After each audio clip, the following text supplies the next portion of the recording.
Hey guys, welcome back to the shop. I'm working on a batch of pattern welded Damascus steel knives. This one is finished. It's got buffalo horn handles on it with peened nickel silver pins.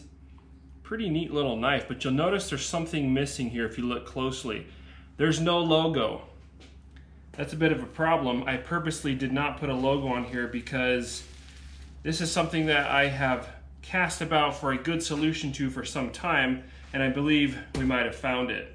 In the past, I used to just put a compass tilted to the northwest as my logo, and that had a nice aesthetic to it, but I realized there was a problem. A master smith pointed out to me the fact that nobody, unless they were specifically familiar with that little logo, nobody would know where the knife came from.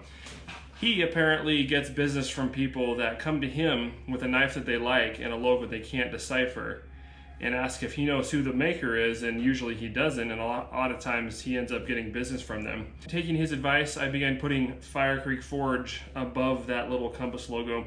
Now, I've been using an electrical chemical etching process, and the stencils that I use have a sort of a limitation when it comes to detail and size, and so the size of the logo with that Fire Creek Forge on there has been a little larger than I actually want to put on a blade, but I didn't really have much of a choice. I've actually had customers complain about the look.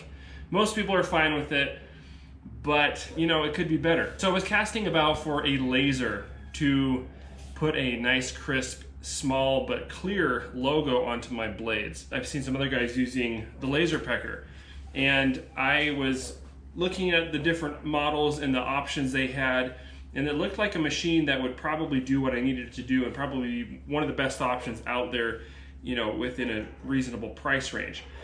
While I was considering what to do, they actually reached out to me in an email and asked if I'd be interested in reviewing their product in exchange for sending me a laser. And so this video is sponsored by the company that makes LaserPecker. I don't know if that's their own company. And they sent me this laser. We're gonna try it out. I hope this solves my problem. All right, so we're gonna have to take this into the leather room office at some point, because this has to be hooked up to a computer, as far as I'm aware. And I haven't opened this box yet, so we'll just do the unboxing here. I don't know how this is gonna go. I've never worked with one of these at all, but I can tell right now that I need to take a quick sip of my coffee before it completely cools off. All right, so versatile electric roller. This is the first thing on top there. I'm assuming this allows you to etch cylinders. Pull this out of here. It's all in a nice box here. LaserPecker 3. So it's a pretty small machine, and that's what I wanted. I didn't want like a huge CNC table machine. That's not for what I want to do with it. I don't want a giant machine. I just want something I can put logos and personalization. I'm hoping this will really allow me to very easily add customization or personalized lettering and stuff to a blade for customers. That people ask about that. All right, so we got a stand. It looks like we got parts. So this is what's in the box here. This is the main unit. It looks like some different bits and pieces. Doesn't look super complicated. Power system, some glasses. All right, I want to get a feel for what this is going to require to put together here. It does not look super complicated. All right, what I really want to see though is how to use a graphic. This is what's going to be the biggest thing here. Okay, I don't see right off the bat anything. Okay, it's talking about Bluetooth there. Okay, this isn't immediately apparent to me how we're going to pair this with a computer. Okay, we have to figure that out. That's my biggest question, is the software to run this thing. All right, well, I'm gonna pull this into the office / leather room, and we'll start figuring it out. Well, I'm hoping for a very plug and play type experience here. You know, I'm not trying to do big complicated projects. I really just want something that can etch logos and you know, simple customization. So We shall see if this fits the bill or if it isn't quite what we expected. So, all right, so this is power supply, USB cords. All right, so this is feels pretty sturdy. There's a USB input right there. Look at the instructions and make sure I'm doing everything correctly.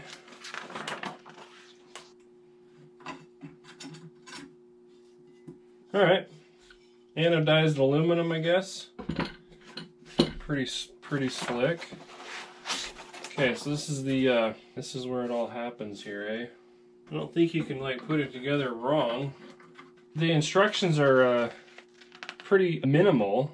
So then you have a positioning fixture and bolts right here. So this is, I guess, to put your, keep your stuff centered or whatever. That's not really going to work for a knife blade or a knife, you know, so I'm going to set those aside for a moment. I'm just going to plug this in and see what we can do here. All right, so this is what the back looks like, the back of the main unit here. It's got some ports. I don't know why you need power out, but oh, that's probably for the yeah, it's probably for this deal. But anyway, there's a USB port and it's got a computer picture of a computer. That's, I mean, I can read that. That makes sense. And then this is your power. This is shaping up to be super simple. I hope it is. I have it plugged into the computer, but it's not popping up on there.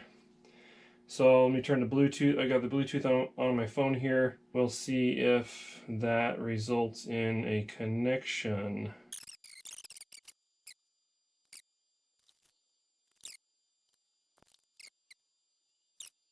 Okay, well, we've run into an issue because this, I don't know if it's probably my phone. My phone is old, but it'll connect for a second and then it will disconnect and the LaserPecker will be down there on the previously connected devices and it won't do anything with it after that. Okay, well, it's not readily apparent in the provided instructions how to connect the machine to your computer, which is what I want to do all along. The phone's not working for some reason. Bluetooth connection isn't working. So I Googled it, and you have to download the app from the website. So I'm on the website, and I'm trying to find the app. Support, software download. Okay. So I accidentally double clicked it, so I'm going to get it twice apparently. How about stop this one? There we go. All right, so we'll get this downloaded onto the desktop or on the computer here. That should be what we need here. I'm trying to get the software open, and it finally worked. A lot of this is probably my technological illiteracy. What do I have here? I got the LP3. That's right now. Okay. Okay, welcome to the blah, blah, blah. Please read everything here. Okay. New features. I don't need that. I just want to create a new file. Okay. This looks exciting. So I'm gonna grab my file. I'm gonna see how easy this is here. This is the file that I want to use right there. Will it work? Is it going to be that easy? Oh, see, okay, this isn't going to work already because it won't take a PDF or a PNG. So how are we going to do this? What's going to work? Okay, so create new thing. All right, so you have to, I'm assuming you could import the correct kind of file, but I don't know how to do that. So I have to create in here. Well, all right, let's see how this works then.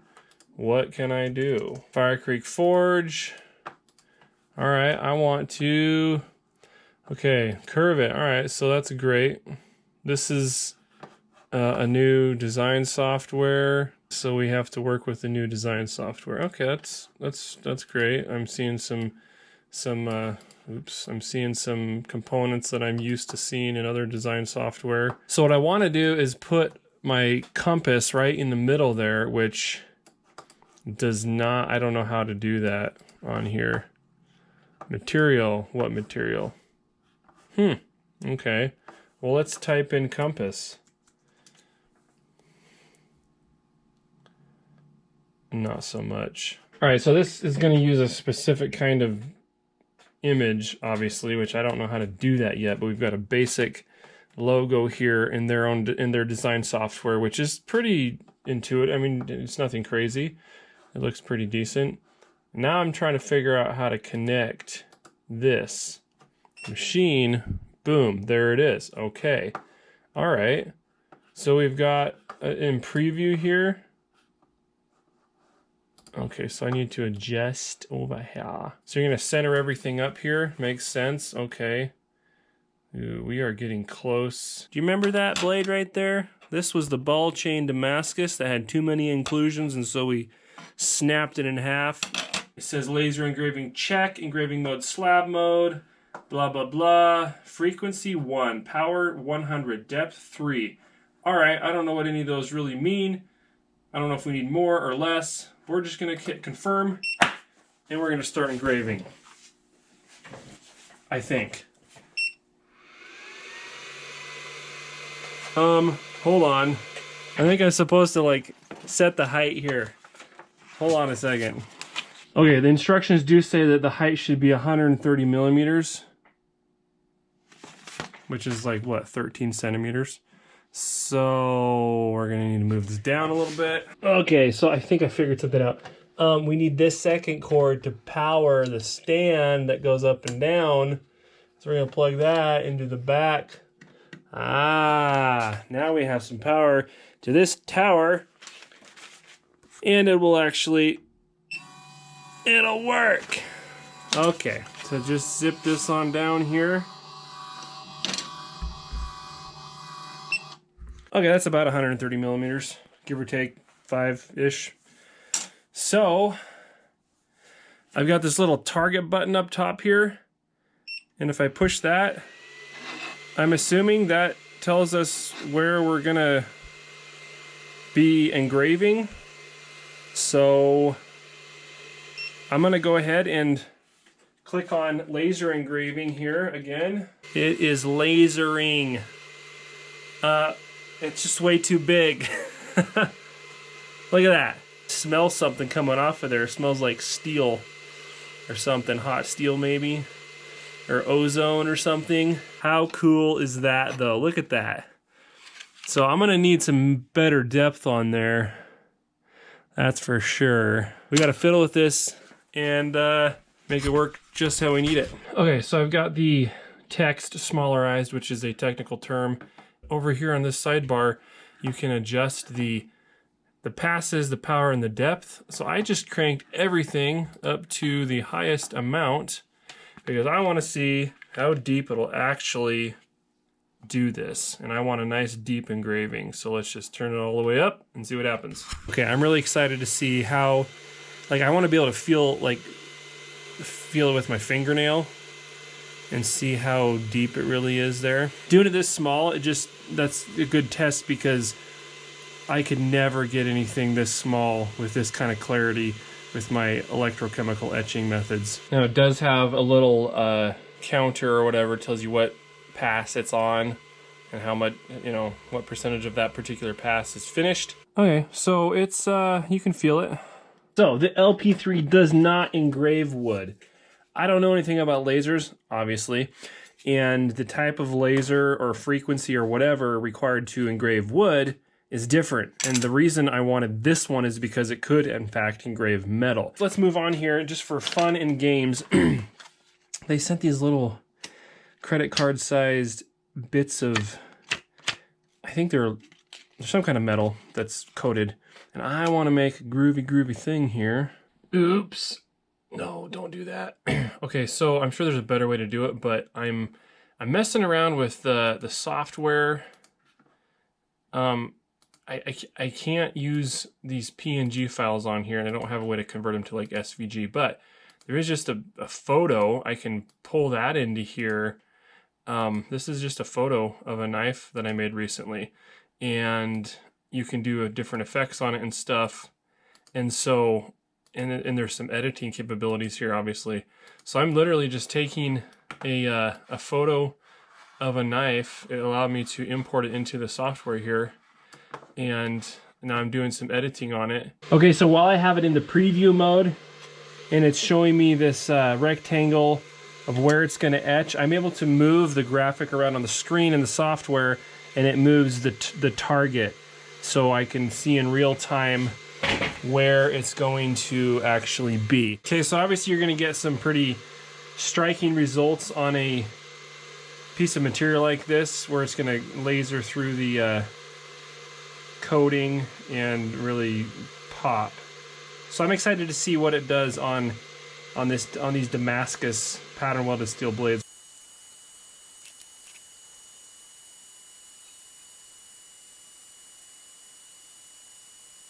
I think it's time to move on to actually etching a logo in a knife. So I got this, what I call a pocket buoy from this batch, and it's done except for a logo and an edge. Turn the preview on here and make sure where we're shooting this. Came out pretty nice on there, so I'm happy with that, and it's pretty legible. I'm excited to see what it's going to look like when it comes to just a mono steel blade. We're going to go ahead and do this skein do knife here, or boot knife with the buffalo horn. So I've been messing with this for off and on for several hours now, and I've done multiple knives. I didn't get the greatest results on a couple of those Damascus blades. What happened is I have not been getting the range just right, because every time I put on a new knife here, it changes the adjustment of the focal point a little bit, and I've been getting it pretty close and kind of measuring it with the ruler and stuff. But if you hit this preview button up here, it gives you 2 dots down here. Right here, those are 2 dots. They're overlapping. They're supposed to be overlapping like that before you etch. And I don't think I've always had them quite where they're supposed to be.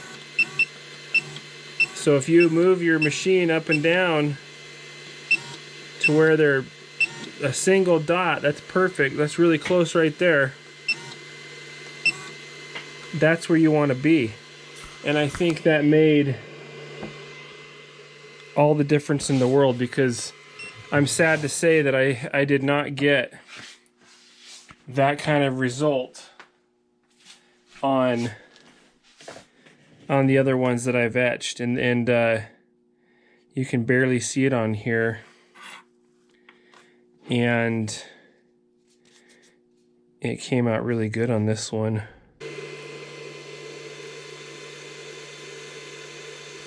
I smudged it up, spit on it a little bit, smudged it up, trying to clean off the chard, but there it is. You can get 10% off of the LaserPecker when using code Elijah10 after clicking on the product link in the description below. Also, check out their YouTube channel at LaserPecker. All right, guys, back out in the shop for a wrap up and final thoughts on the LP3 from LaserPecker. Now that you've seen what it can do, I do have a couple criticisms. I'll get to those in just a minute, but I want to share with you, if you're interested in using this machine, some main important things to get it to work well for you. And actually, that's kind of part of one of my criticisms, is that I feel like it shouldn't have taken me as long to figure this out, or have to, figure this stuff out on my own. This could have been a little more in-depth, and we'll get to that in a minute. Number one, though, I discovered that the focal point adjustment is absolutely crucial if you actually want to get any kind of a good etch. If you don't have that adjusted properly, you're going to get some light markings on your workpiece, not what we're after, instead of a nice deep etch. Secondly, the settings in the software for the machine and what you're etching are also pretty important. And I kind of settled on the stainless steel something setting with full power, full depth, 1 pass, and that worked really well. And you don't need multiple passes. In fact, if you start doing multiple passes, you're gonna start muddy the what you're etching. Doesn't really look that good. If you have everything just adjusted properly, it doesn't require that. It gives you a nice deep etch on the first pass. So figuring that stuff out is important. The third thing or setting that I found to be pretty important was the resolution. So So you have 1K, 2K, and 4K. And on the 1K, while it still etches deeply, you're going to see lines because it's a low resolution. Whereas on the 4K, the lines are so close together, you get a nice solid, clean look to your full etching. Takes a lot longer, as you would imagine, but the result was what I was looking for. So those main things I found resulted in a good etch. Really looked really good. A couple criticisms here. Not really about the machine itself. Once I figured out how to use it, it's been working beautifully, and I'm really happy with the results. But figuring out how to use it could have been quicker and easier, I think. Most of the time we have user manuals that are this thick and we don't read any of it because it's a bunch of useless information. In this case, I feel like they could have spelled things out a little more in depth for people like me who are kind of technologically illiterate. Somebody who's smarter and more familiar with this kind of stuff probably could have figured it out quicker, but I'm just speaking from my personal experience with this. So for example, it really doesn't say anything about how to hook it up and get it set up with a computer. I had to Google that and figure that out myself. It took me to the site, LP3, LaserPecker site and stuff, figure out that I had to download their software, which is normal, but that's not really apparent here in the user manual. And frankly, I don't want to have to go to a different place. And if their entire user manual was online, maybe they would just direct you there. But if I've got one right here, I feel like it should kind of tell me how to get everything set up. It just talks about a phone and some Bluetooth. That's all it really has about connecting this to a computer or software to actually make it work. So little lacking there in my opinion. Another example is when it comes to adjusting the focal point. They include a ruler, which really is not a very precise way to measure anything, and you're supposed to be able to, as method number one, adjust the range or the focal point with the ruler. And obviously that's off the top of your work surface, but unless it's completely flat and completely stable, it's really kind of hard to do. I was doing that multiple times and not getting good results until I figured out how important the focal point adjustment actually was. And then I realized, the laser dots that I was seeing, that's how you adjust it, which it says it in here. But again, for somebody who's dumb like me, it didn't really connect like, hey, you gotta have this adjusted exactly before you etch, and this is the best way to do it. Throw the ruler out, don't need that. The laser dots get it very precise, works great every time. That's just my opinion. So maybe a little more work on the user manual. That's my criticism, but I was able to figure it out, get it dialed in an evening in spite of that. And once I did, I'm really happy with the results. Really happy to have this machine because I think that having a nice, clean, crisp, professional looking logo kind of level up to the time, effort, and thought that I put into the steel, the blades, the whole knife making procedure. And so you've got a high-end knife now with a high-end logo, and I think that's going to be great going forward. So I'm really happy to have it. Thanks to LP3 or LaserPecker for sending me this machine, sponsoring this video.